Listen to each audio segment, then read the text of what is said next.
Hello မိပါဒီခုနေ့ကတော့အိမ်ကိုသွားလဲတော့ပေါ့နော်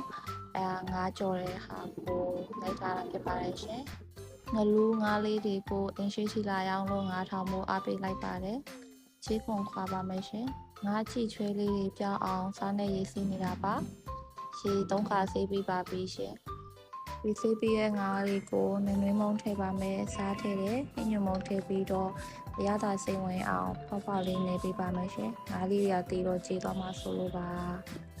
နေထားတဲ့ငါးလေးတွေကိုအရသာစိမ်ဝင်သွားအောင်ရေလွှဲတတာတဲ့တနားရီလောက်ထည့်ထားပါမယ်ဘိုးတဲ့ကိုစီပွက်လာပြီးဆိုရင်ငါးလေးတွေစပြီးတော့ထည့်ကြောပါမယ်ရှင်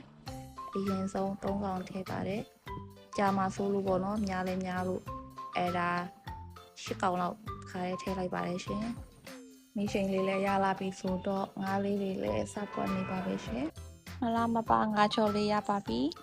မိရဲ့ဗီဒီယိုဆုံးထိကြည့်ပေးတဲ့အတွက်ကျေးဇူးတင်ပါတယ်ရှင်တတ်တာ